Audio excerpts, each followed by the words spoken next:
Good morning ವಿದ್ಯಾರ್ಥಿಗಳೇ, ನಮಸ್ಕಾರ. ಎಲ್ಲರಿಗೂ ಮತ್ತೊಮ್ಮೆ ನಿಮ್ಮ ನೆಚ್ಚಿನ ಎಕ್ಸ್ಪ್ಲೋರ್ ಎಜು ಚಾನಲ್ಗೆ ಸ್ವಾಗತ. ಇವತ್ತಿನ ವಿಡಿಯೋ ಅಷ್ಟೊಂದು ಏನು ವಿಶೇಷವಾಗಿಲ್ಲ, ಜಸ್ಟ್ ಕೆಲವೊಂದು ಇಂಪಾರ್ಟೆಂಟ್ ಅಪ್ಡೇಟ್ಗಳನ್ನು ಕೊಡೋದಕ್ಕೆ ಮಾಡ್ತಾ ಇದ್ದೀನಿ. ಅದರಲ್ಲಿ ಏನಪ್ಪ ಅಂತಂದರೆ, ನಿನ್ನೆ ನಾನು ಒಂದು ವಿಡಿಯೋ ಬಿಟ್ಟಿದ್ದೆ ಮತ್ತು ಎಲ್ಲರಿಗೂ ಗೊತ್ತಿದೆ, ನಿನ್ನೆ ಕೆ ಅವರು ನೀಟ್ಗೆ ಸಂಬಂಧಪಟ್ಟಂಗೆ ರಿವೈಸ್ಡ್ ಪ್ರೊವಿಷನಲ್ ಲಿಸ್ಟನ್ನು ಥರ್ಡ್ ರೌಂಡ್ಗೆ ಬಿಟ್ಟಿದ್ದಾರೆ. ಅದರಲ್ಲಿ 1079 ಸೀಟ್ಸನ್ನು ಅಲೋಕೇಟ್ ಮಾಡಿದ್ದಾರೆ. ಅದರ ಜೊತೆಗೆ ಸುಮಾರು ವಿದ್ಯಾರ್ಥಿಗಳು ಡೆಂಟಲ್ ಸೀಟ್ ಏನಾಯಿತು ಸರ್ ಅಂತ ಕೇಳ್ತಾ ಇದ್ರು. ಅದನ್ನೇ ತಮಗೆ ತಿಳಿಸೋಣ ಅಂತ ನಾನು ಇದರಲ್ಲಿ ನಿಮಗೆ ಅಪ್ಡೇಟ್ ಮಾಡ್ತಾ ಇದ್ದೀನಿ ವಿಡಿಯೋದಲ್ಲಿ. ತಾತ್ಕಾಲಿಕ ಸೀಟು ಹಂಚಿಕೆಯನ್ನು ಬಿಟ್ಟಿದ್ದಾರೆ. ಆಲ್ರೆಡಿ ಪ್ರೊವಿಷನಲ್ ಲಿಸ್ಟನ್ನು ಡೆಂಟಲ್ಗೆ ಸಂಬಂಧಪಟ್ಟಂಗೆ ಥರ್ಡ್ ರೌಂಡ್ಗೆ ಬಿಟ್ಟಿದ್ದಾರೆ. ಅದರಲ್ಲಿ ಸುಮಾರು ಟೋಟಲ್ ಸೀಟ್ಸ್ ನೋಡಿದಾಗ 266 ಸೀಟ್ಸನ್ನು ಅಲೋಕೇಟ್ ಮಾಡಿದ್ದಾರೆ. ಇದು ಪ್ರೊವಿಷನಲ್ ಇರೋದರಿಂದ ನಿಮಗೆ ಏನಾದರೂ ಆಕ್ಷೇಪಣೆಗಳಿದ್ದರೆ ಸಲ್ಲಿಸೋಕ್ಕೆ ಅವಕಾಶನೂ ಕೊಟ್ಟಿರ್ತಾರೆ. ಅದನ್ನು ನೋಡಿಕೊಂಡು ನಿಮ್ಮ ರ್ಯಾಂಕನ್ನು ಚೆಕ್ ಮಾಡಿ ಯಾವ ಕಾಲೇಜಿಗೆ ಅಲಾಟ್ಮೆಂಟ್ ಆಗಿದೆ ನೋಡಿ, ಫೀಸ್ ನೋಡ್ಕೊಳ್ಳಿ, ಕೆಟಗರಿ ನೋಡ್ಕೊಳ್ಳಿ. ಅಕಸ್ಮಾತ್ ನಿಮಗೇನಾದರೂ ಅದರಲ್ಲಿ ಡಿಸ್ಪ್ಯಾರಿಟಿ ಅಥವಾ ಏನಾದರೂ ಕನ್ಫ್ಯೂಷನ್ ಇದ್ದರೂ ಕೂಡ ಕ್ಲಾರಿಫೈ ಮಾಡ್ಕೊಳ್ಳಿ. Any objections can be mail to ke authority-k@nic.in before 3 PM 7/12/2025. ಇವತ್ತು 3 ಗಂಟೆ ಒಳಗಡೆ ನಿಮ್ಮ ಆಕ್ಷೇಪಣೆಗಳನ್ನು ಸಲ್ಲಿಸಬಹುದು. This is as per the honourable high court vide number writ petition number 31934 for 2025. As per the judgement given by the honourable court, ಕೆ ಅವರು ಈ ಲಿಸ್ಟನ್ನು ಬಿಟ್ಟಿದ್ದಾರೆ according to the revised instructions and the guidelines. ಇದೊಂದಾಯಿತು. ಅದರ ಜೊತೆಗೆ ಮೆಡಿಕಲ್ದು ಕೂಡ ನೀನೇ ನೋಡಿರ್ತೀರಿ. ಅದರಲ್ಲಿ 1079 ಸೀಟ್ಸೇನೋ ಇದೆ ನಿನ್ನೆ ನೋಡ್ದಂಗೆ. ಟೋಟಲ್ಲು 1079 ಸೀಟ್ಸನ್ನು ಅಲೋಕೇಟ್ ಮಾಡಿದ್ದಾರೆ. ಇದನ್ನು ನೋಡಿ ನಿಜವಾಗೂ ನನಗೆ ಸ್ವಲ್ಪ ಶಾಕೇನ ಆಯಿತು, ಸರ್ಪ್ರೈಸ್ ಕೂಡ ಆಯಿತು. ಯಾಕಂದರೆ ಕೋರ್ಟ್ ಆದೇಶದ ಪ್ರಕಾರ ನಾವು ಏನು ನಿರೀಕ್ಷೆ ಮಾಡ್ತಾ ಇದ್ದೀವಿ ಅಂತಂದರೆ, ಫಸ್ಟು ಕೆ ಅವರು 443 ಸೀಟುಗಳಿಗೆ ಕೌನ್ಸಿಲಿಂಗ್ ಮಾಡ್ತಾರೆ first stage of the third ರೌಂಡಲ್ಲಿ. ಅದರಲ್ಲಿ ಮಿಕ್ಕಿರೋ ಸೀಟಿಗೆ ಸುಮಾರು ವಿದ್ಯಾರ್ಥಿಗಳ ನಿರೀಕ್ಷೆ ಏನಿತ್ತು, ಮಿಕ್ಕಿರೋ ಸೀಟಿಗೆ ಆಪ್ಷನ್ ಎಂಟ್ರಿ ಬಿಡ್ತಾರೇನೋ, ಆಪ್ಷನ್ ಎಂಟ್ರಿ ಬಿಟ್ಟರೆ ನಾವು ಕೊನೆಯ ಪ್ರಯತ್ನವನ್ನು ಮಾಡಬಹುದೇನೋ ಅನ್ನೋ ನಿರೀಕ್ಷೆನಲ್ಲಿದ್ದರು. ಆದರೆ ಅದರಲ್ಲಿ ಟೈಮದ ಅಭಾವ ಅನ್ನೋ ಥರ ಅವರು ನಿನ್ನೆ ಪ್ರಸನ್ನ ಸರ್ ಅವರು ಕೊಟ್ಟಿರೋ ವಿಡಿಯೋದಲ್ಲಿ ಮತ್ತು ಎಕ್ಸ್ಪ್ಲೇನೇಷನಲ್ಲಿ ನೀವು ನೋಡಿದಾಗ ಅವರು ಒಂದು ಹೊಸ ಸಿಸ್ಟಮನ್ನು ಹೊಸ ರೀತಿಯಲ್ಲಿ ರನ್ ಮಾಡಿದ್ದಾರೆ ಒಂದೇ ಸರ್ತಿ. ಅದರಲ್ಲಿ ಅಂದರೆ 3 stage, first, second, third stage of the third round are clubbed together and they have pooled all the seats. ಎಲ್ಲ ಸೀಟ್ಸ್ನೂ ಆ್ಯಡ್ ಮಾಡಿದ್ದಾರೆ. ಏನಂದರೆ 443, 377, 44 ಮತ್ತು ಮಿಕ್ಕಿರೋ ಸೀಟು ಸೇರಿ 1000+ ಸೀಟ್ಸ್ ಆಗಿದೆ. ಅದನ್ನು ನಾವು ಒಂದೇ ಸರ್ತಿ ರೀರನ್ ಮಾಡಿ ಅಲೋಕೇಟ್ ಮಾಡಿದ್ದೀವಿ ಅನ್ನೋ ಥರ ಹೇಳಿದ್ದಾರೆ. Main reason for this is may be the shortage of the time. ಯಾಕಂದರೆ 17ನೇ ತಾರೀಕಿಗೆ ಎಲ್ಲನೂ ಕೆಲಸನ ಮುಗಿಸ್ಬೇಕಾಗಿತ್ತು ಕೋರ್ಟ್ ಆದೇಶದ ಪ್ರಕಾರ. ಮತ್ತು ಅವರು ಕೂಡ ಏನೋ ಅಶ್ಯೂರೆನ್ಸ್ ಕೊಟ್ಟಿದ್ದಾರೆ, ಇದರಲ್ಲಿ ನೀವು ಬೇಕಾದ್ರೆ ಚೆಕ್ ಮಾಡಿದರೂ ಕೂಡ ಯಾವುದೇ ಥರ ಮೆರಿಟಲ್ಲಿ ವೈಲೇಷನ್ ಆಗಿರೋದಿಲ್ಲ. ಸಾಫ್ಟ್ವೇರ್ ಆ ಥರ ರನ್ ಮಾಡುತ್ತೆ. ಎಲ್ಲ ಸೀಟುಗಳನ್ನು ಮೆರಿಟ್ ಆಧಾರದ ಮೇಲೆ, ಕೆಟಗರಿ ಆಧಾರದ ಮೇಲೆ, ನೀವು ಕೊಟ್ಟಿರೋ ಆಪ್ಷನ್ಗಳ ಆಧಾರದ ಮೇಲೆ ಅಲೋಕೇಟ್ ಮಾಡಿದೆ ಅಂತ ಹೇಳಿದ್ದಾರೆ. I think it is right ಅಂದರೆ ಅದು ಸರಿಯಾಗಿರುತ್ತಂತ ನನ್ನ ಭಾವನೆ. ಯಾಕಂದರೆ ಸಾಫ್ಟ್ವೇರ್ ಅಷ್ಟೊಂದೇನು ಮಿಸ್ಟೇಕ್ಸ್ ಕೂಡ ಮಾಡೋಲ್ಲ. ನೀವು ಕೊಟ್ಟಿರೋ ಆಪ್ಷನ್ಸು, ನಿಮ್ಮ ಆದ್ಯತೆ, ಪ್ರಿಫರೆನ್ಸು ಮತ್ತು ಕಾಲೇಜು, ಆಮೇಲೆ available seats in that particular category, ಇದನ್ನೆಲ್ಲ ನೋಡಿಕೊಂಡು ನಿಮಗೆ ಆದ್ಯತೆ ಆಧಾರದ ಮೇಲೆ ಸೀಟ್ ಅಲೋಕೇಟ್ ಮಾಡುತ್ತೆ base on the preference and in the descending order. ಮೇಲಿಂದ ಕೆಳಗಡೆ ಚೆಕ್ ಮಾಡ್ಕೊಂಡು ಬಂದು ನಿಮಗೆ ಯಾವ ರ್ಯಾಂಕಿಗೆ ಸೆಟ್ ಆಗುತ್ತೋ ಕಾಲೇಜನ್ನು ಅಲೋಕೇಟ್ ಮಾಡುತ್ತೆ. ಇದು ಮುಂಚೆಯಿಂದ ನಿಮಗೆ ಗೊತ್ತಿರೋ ವಿಚಾರಣೆ.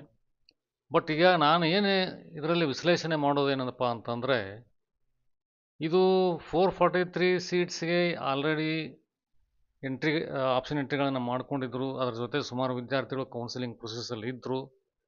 443 ಸೀಟ್ಸನ್ನು ಫಸ್ಟ್ ಅಲೋಕೇಟ್ ಮಾಡಿ ಆಮೇಲೆ ಅವರಿಗೆ ಆಪ್ಷನ್ಸ್ಗಳನ್ನು ಕೊಟ್ಟು ಉಳಿದಿರೋ ಸೀಟನ್ನು ಸೆಕೆಂಡ್ ಸ್ಟೇಜಲ್ಲಾದರೂ ರನ್ ಮಾಡ್ಬೋದಾಗಿತ್ತು, ಅಥವಾ ಸೆಕೆಂಡ್ ಸ್ಟೇಜು +ಕನ್ಸಿಕ್ವೆನ್ಷಿಯಲ್ ಸೀಟ್ಸ್ 377 ಏನಿತ್ತು ಅದನ್ನು ಕ್ಲಬ್ ಮಾಡಿ ಒಂದು ಸ್ಟೇಜಲ್ಲಿ ಕೌನ್ಸಿಲಿಂಗ್ ಮಾಡಿ ಅಲೋಕೇಟ್ ಮಾಡಬಹುದಾಗಿತ್ತು. ಅದರಲ್ಲಿ ಬೇರೆ ಹೊಸ ವಿದ್ಯಾರ್ಥಿಗಳಿಗೆ ಆಪ್ಷನ್ ಎಂಟ್ರಿ ಮಾಡೋದಕ್ಕೆ ಒಂದು ಸ್ವಲ್ಪ ಅವಕಾಶ ಕೊಟ್ಟಿದ್ದರೆ ಸ್ವಲ್ಪ ಚೆನ್ನಾಗಿತ್ತು. ಯಾಕಂದರೆ ಸುಮಾರು ವಿದ್ಯಾರ್ಥಿಗಳು ಮೆಡಿಕಲ್ ಸೀಟಿಗೆ ಆಕಾಂಕ್ಷಿಗಾಗಿ ಕಾಯ್ತಾ ಕೂತ್ಕೊಂಡಿದ್ರು. ಈ ಕೋರ್ಟ್ ಆರ್ಡರ್ ಬಂದ ಮೇಲೆ ನಮಗೇನಾದರೂ ಕೆ ಎ ಕಡೆಯಿಂದ ಆಪ್ಷನ್ ಎಂಟ್ರಿಗೆ ಸ್ವಲ್ಪ ಅವಕಾಶ ಸಿಕ್ಕರೆ ನಾವು ಎಂಟ್ರಿ ಆಗೋಣ. ಯಾಕಂದರೆ ಅವರು ವಿಚಾರ ಮಾಡ್ತಾಯಿದ್ರು, ಅವ್ರಿಗೆ ಬಂದಿರೋ ರ್ಯಾಂಕ್ ಪ್ರಕಾರ, ಈಗಿರೋ ಕಟ್ ಆಫ್ ಪ್ರಕಾರ ನಮಗೂ ಕೂಡ ಒಂದು ಅವಕಾಶ ಇದೆ ಅನ್ನೋ ಒಂದು ಯೋಚನೆಯಲ್ಲಿದ್ದರು. ಅದು ಆಗಿಲ್ಲ. ಮೋಸ್ಟ್ಲಿ ನನ್ನ ತಿಳಿದ ಮಟ್ಟಿಗೆ ಇವಾಗ 11ಗೆ ಲಾಸ್ಟ್ ಡೇಟ್ ಕೊಟ್ಟಿದ್ದಾರೆ ಕಾಲೇಜ್ ಅಡ್ಮಿಷನ್ ಮಾಡಿಸಿ ರಿಪೋರ್ಟ್ ಮಾಡ್ಕೊಳ್ಳೋಕ್ಕೆ. ಮತ್ತು ಕಂಪಲ್ಸರಿ ಈ ಸೀಟನ್ನು ಎಕ್ಸೆಪ್ಟ್ ಮಾಡಿ ಅಡ್ಮಿಷನ್ ಮಾಡ್ಕೊಳ್ಳೋಕ್ಕೂ ಕೂಡ ಹೇಳಿದ್ದಾರೆ. ಬಟ್ ಇದರಲ್ಲಿ ಏನೇನು ಗೈಡ್ಲೈನ್ಸ್ ಇದೆ ನೋಡಿಕೊಂಡು ಅಕಸ್ಮಾತ್ ಎಷ್ಟೋ ವಿದ್ಯಾರ್ಥಿಗಳು ದುಡ್ಡನ್ನು ಫಾರ್ಫಿಟ್ ಮಾಡೋದಕ್ಕೆ ತಯಾರಾಗಿ ಏನಾದರೂ ಸೀಟನ್ನು ಕ್ಯಾನ್ಸಲ್ ಮಾಡಿಕೊಂಡ್ರೆ ಅಥವಾ ಬೇರೆ ಬೇರೆ ಕಾರಣಗಳಿಂದ ಸೀಟು ಸ್ಪಿಲ್ ಓವರ್ ಆದರೆ ಮಿಕ್ಕಿದರೆ ಅದನ್ನು ಸ್ಟ್ರೇ ವೇಕೆನ್ಸಿ ಅಂತ ಕರೆದು ಅದಕ್ಕೆ ಮತ್ತೆ ಬೇಕಾದ್ರೆ ಫ್ರೆಶ್ ಆಪ್ಷನ್ ಎಂಟ್ರಿಗೆ ಇನ್ವೈಟ್ ಮಾಡಿ ಬೇರೆ ವಿದ್ಯಾರ್ಥಿಗಳಿಗೆ ಅವಕಾಶ ಕೊಡೋ ಪಾಸಿಬಿಲಿಟಿ ಕೂಡ ಇದೆ. ಅದು ತುಂಬ ಕಡಿಮೆ. ಯಾಕಂದರೆ ಎಲ್ಲರೂ ಕಂಪಲ್ಸರಿಯಾಗಿ ಕಾಲೇಜಿಗೆ ಜಾಯ್ನ್ ಆಗಲೇಬೇಕಾಗಿರೋದ್ರಿಂದ ಇದರಲ್ಲಿ ಮಿಕ್ಕಿರೋ ಸೀಟು ತುಂಬ ಕಡಿಮೆ ಆಗುತ್ತೆ. ಯಾಕಂದರೆ ಮೋಸ್ಟ್ಲಿ ಯಾವುದು ಉಳಿಯೋದಿಲ್ಲವೋ ತುಂಬ ಕಷ್ಟ ಹೇಳೋಕ್ಕೆ. ಯಾಕಂದರೆ ಈಗ ಕೋರ್ಟ್ ಆದೇಶದ ಪ್ರಕಾರ ಇದನ್ನೆಲ್ಲನೂ ಅವರು 17 ಒಳಗಡೆ ಮುಗಿಸ್ಬೇಕಾಗಿರೋದ್ರಿಂದ 11ಗೆ ಯಾಕೆ ಡೇಟ್ ಕೊಟ್ಟಿದ್ದಾರೆ ಅದು ನಮಗೆ 11th ಆದಮೇಲೆ ಗೊತ್ತಾಗುತ್ತೆ. ಅಕಸ್ಮಾತ್ ಏನಾದರೂ ಸ್ಟ್ರೇ ವೇಕೆನ್ಸಿ ರೌಂಡ್ ಅವರು ಆಲ್ರೆಡಿ ಪ್ಲ್ಯಾನ್ ಮಾಡಿದರೆ ಅದನ್ನು 12th ಅಥವಾ 13ಗೆ ನೋಟಿಫಿಕೇಷನ್ ಹೊರಡಿಸಿ before 17th they may close a complete counselling procedure. ಇದು ಕೂಡ ಪಾಸಿಬಿಲಿಟಿ ಇದೆ. ಬಟ್ ಇಲ್ಲಿ ಯಾಕೆ ಪಾಸಿಬಿಲಿಟಿ ಕಡಿಮೆ ಇರೋದನ್ನು ಇದೆ ಅಂತ ನಿಮಗೆ ಹೇಳಿದೆ. ಯಾಕಂದರೆ ಎಲ್ಲ ವಿದ್ಯಾರ್ಥಿಗಳು ಇವಾಗ ಕಾಯ್ತಾ ಕೂತ್ಕೊಂಡಿದ್ರು ಮೆಡಿಕಲ್ ಸೀಟಿಗೆ ಫೈನಲ್ ಲಿಸ್ಟ್ ಬರಲಿ ಅಂತೇಳಿ. ಇದರಲ್ಲಿ ಪ್ರೊವಿಷನಲ್ ಲಿಸ್ಟ್ ಫೈನಲ್ ಲಿಸ್ಟ್ ಆಗಿ ಬರೋದರಲ್ಲಿ ಏನು ವ್ಯತ್ಯಾಸ ಆಗೋದಿಲ್ಲ. Only it is for precautionary measures. They publish first the provisional list so that the student can review the list and submit their grievances if there are any. Then KA will publish the final list. ಅದರಲ್ಲಿ ಏನು ವ್ಯತ್ಯಾಸ ಆಗೋದಿಲ್ಲ most probably. ಅದರ ಜೊತೆಗೆ ನೋಡೋಣ, ಇದರಲ್ಲಿ medical seat counselling ಇಷ್ಟು ಬೇಗ ರ್ಯಾಪಿಡ್ ರೌಂಡಲ್ಲಿ ಮುಗೀತಂತ ನನಗೆ ಕಲ್ಪನೆಯೇ ಇರಲಿಲ್ಲ. ಸುಮಾರು ವಿದ್ಯಾರ್ಥಿಗಳಿಗೆ ಅಥವಾ ಪೋಷಕರಿಗೆ ಇದರ ಬಗ್ಗೆ ಕಲ್ಪನೆ ಕೂಡ ಇರಲಿಲ್ಲ. ನೋಟಿಫಿಕೇಷನ್ ಬರುತ್ತೆ, ಅದ್ರ ಬಗ್ಗೆ ಸಿದ್ಧತೆ ಮಾಡ್ಕೊಳ್ಳೋಣ ಅನ್ನೋ ತಯಾರಿನಲ್ಲಿದ್ದರು. ಬಟ್ ಸರ್ಪ್ರೈಸಿಂಗ್ಲಿ ಲಿಸ್ಟೇ ಬಿಟ್ಬಿಟ್ರು ಕೆ ಇ ಅವರು. ಇದರಲ್ಲಿ ಎಲ್ಲ ವಿದ್ಯಾರ್ಥಿಗಳಿಗೆ ಏನೇನು ಆಪ್ಷನ್ಗಳನ್ನು ಎಂಟ್ರಿ ಮಾಡಿದ್ರಿ ಅದರ ಪ್ರಕಾರ ನಿಮಗೆ ಸೀಟ್ ಸಿಕ್ಕಿದೆ ಅಂತ ನಾನು ಭಾವಿಸ್ತೀನಿ. ಅದರಲ್ಲಿ ಯಾವುದೇ ಥರ ಹೆಚ್ಚಿನ ಡಿಫ್ರೆನ್ಸಸ್ ಆಗಿರೋದಿಲ್ಲ. ಅದರ ಪ್ರಕಾರ ನೀವು ಅದರಲ್ಲಿ ವೇಳಾಪಟ್ಟಿನೂ ಕೂಡ ನೋಡ್ಕೊಳ್ಳಿ. ನಿನ್ನೆ ಹೇಳಿದ್ದೀನಿ ನಾನು. ಅದರ ಪ್ರಕಟಣೆಯ ಪ್ರಕಾರ ನಿನ್ನೆ ಏನು ಹೇಳಿದ್ದಾರೆ ಅದರಲ್ಲಿ ಸೀಟುಗಳನ್ನು ಇಲ್ಲಿ ಕೊಟ್ಟಿದ್ದಾರೆ ನೋಡಿ. 3ನೇ ಸುತ್ತಿನಲ್ಲಿ ಸೇರ್ಪಡೆಯಾದ 9 ಕಾಲೇಜುಗಳ 443 ಸೀಟ್ಸ್ಗಳಿಗೆ 3ನೇ ಸುತ್ತಿನಲ್ಲಿ ಭಾಗವಹಿಸಲು ದಾಖಲಿಸಿರುವ ಆಪ್ಷನ್ಗಳನ್ನು ಪರಿಗಣಿಸಿ ಎಲ್ಲ ವಿದ್ಯಾರ್ಥಿಗಳನ್ನು ಹಂಚಿಕೆಗೆ ಪರಿಗಣಿಸಲಾಗಿರುತ್ತದೆ. Means 443 seats plus the students who were in the counseling process with options entered already are considered for this allocation. 443 ಸೀಟುಗಳನ್ನು ಪಡೆದ ಅಭ್ಯರ್ಥಿಗಳಲ್ಲಿ ಒಟ್ಟು 301 ವಿದ್ಯಾರ್ಥಿಗಳು ಈಗಾಗಲೇ MBBS ಸೀಟನ್ನು ಮೊದಲನೇ ಮತ್ತು ಎರಡನೇ ಸುತ್ತಿನಲ್ಲಿ ಪಡೆದವರಾಗಿದ್ದು, ಅವರನ್ನು ಬಿಟ್ಟುಕೊಟ್ಟ 301 ಸೀಟುಗಳನ್ನು ಸಹ ಇದರಲ್ಲಿ ಪರಿಗಣಿಸಲಾಗಿರುತ್ತದೆ. 3ನೇ ಸುತ್ತಿನ ಆರಂಭದಲ್ಲಿದ್ದ ಸೀಟುಗಳು ಕನ್ಸಿಕ್ವೆನ್ಷಿಯಲ್ ಸೀಟ್ಸ್ ಹಾಗೂ 5/12/2025 ವಿವಿಧ ಕಾರಣಗಳಿಂದ ಸೀಟುಗಳನ್ನು ರದ್ದುಪಡಿಸಿಕೊಂಡಿರುವ ಸೀಟುಗಳು ಮತ್ತು ಮೇಲಿನ ಕ್ರಮದ ಸೀಟು ಹಂಚಿಕೆ ನಂತರ ಉಳಿದ ಆಗಿರುವ ಸೀಟುಗಳನ್ನು ನಿಯಮಾನುಸಾರ 3ನೇ ಸುತ್ತಿನಲ್ಲಿಯೇ ಸೀಟು ಹಂಚಿಕೆಗೆ ಪರಿಗಣಿಸಲಾಗಿರುತ್ತದೆ. That all adds up to 1079 seats across all the categories and across all the colleges available. So ಇದರ ಪ್ರಕಾರ ನೀವು ನಿಮ್ಮ ಸೀಟನ್ನು ನೋಡಿಕೊಂಡು ಅಡ್ಮಿಷನಿಗೆ ತಯಾರಿ ಮಾಡ್ಕೊಳ್ಳಿ.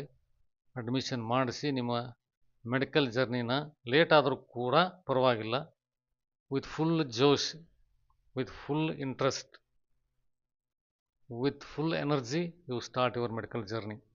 ಎಲ್ಲರಿಗೂ ಒಳ್ಳೆಯದಾಗಲಿ. ಇದಕ್ಕೆ ಸಂಬಂಧಪಟ್ಟಂಥ ಸುಮಾರು ಪೋಷಕರು ನಿನ್ನೆಯಿಂದ ಕ್ವಶನ್ಸ್ಗಳನ್ನು ಕೇಳ್ತಾ ಇದ್ದರು. ಅದನ್ನು ಕ್ಲಾರಿಫೈ ಮಾಡೋದಕ್ಕೆ ನಾನು ವಿಡಿಯೋ ಮಾಡಿದ್ದೀನಿ. ಅಂದರೆ ಯಾವ ಥರ ಸೀಟುಗಳ ಹಂಚಿಕೆ ಆಗಿದೆ, ಅವರಿಗೆ ಏನಾಗಿದೆ, ಯಾವ ಥರ ಇದನ್ನು ಇಷ್ಟೊಂದು ಅರ್ಜೆಂಟಾಗಿ ಅಲೋಕೇಟ್ ಮಾಡಿದಾರ ಬಗ್ಗೆ ಕಲ್ಪನೆ ಇರಲಿಲ್ಲ. ಅದಕ್ಕೆ ಒಂದು ಕ್ಲಾರಿಫಿಕೇಷನ್ ವಿಡಿಯೋನ ಪ್ರಸನ್ನ ಸರ್ ಬಿಟ್ಟಿದ್ದಾರೆ. ಅದನ್ನು ಸುಮಾರು ಪೋಷಕರಾಗಲಿ ವಿದ್ಯಾರ್ಥಿಗಳು ನೋಡಿರ್ತಾರೆ ಅಂತ ಅಂದ್ಕೊಂಡಿದ್ದೀನಿ. ನೋಡೋಣ, ಇದಾದ ಮೇಲೆ 11ನೇ ತಾರೀಕಿಗೆ ಎಲ್ಲ ಪ್ರಕ್ರಿಯೆಗಳು ಮುಗಿದ ಮೇಲೆ ಮತ್ತೇನಾದರೂ ನೋಟಿಫಿಕೇಷನ್ ಬಂದರೆ ಅದರ ಮೇಲೆ ಚರ್ಚೆ ಮಾಡೋಣ. ಎಲ್ಲರಿಗೂ ಇನ್ಫಾರ್ಮೇಷನ್ನ ಶೇರ್ ಮಾಡಿ, ವಿಡಿಯೋನ ಲೈಕ್ ಮಾಡಿ. ಎಲ್ಲರಿಗೂ ಸಂಬಂಧಪಟ್ಟಂಥ ವಿದ್ಯಾರ್ಥಿಗಳಿಗೆ ಚಾನಲ್ಗೆ ಸಬ್ಸ್ಕ್ರೈಬ್ ಮಾಡೋಕ್ಕೆ ಹೇಳಿ, ಯಾರು ಆಗಿಲ್ಲ ಅಂದರೂ ಕೂಡ ಸಬ್ಸ್ಕ್ರೈಬ್ ಮಾಡಲಿ. ಎಲ್ಲರಿಗೂ ಬೇಗ ನೋಟಿಫಿಕೇಷನ್ ಬರುತ್ತೆ, ಎಲ್ಲರಿಗೂ ಬೇಗ ಅಪ್ಡೇಟ್ ಕೂಡ ಸಿಗುತ್ತೆ. All the best again. Thank you.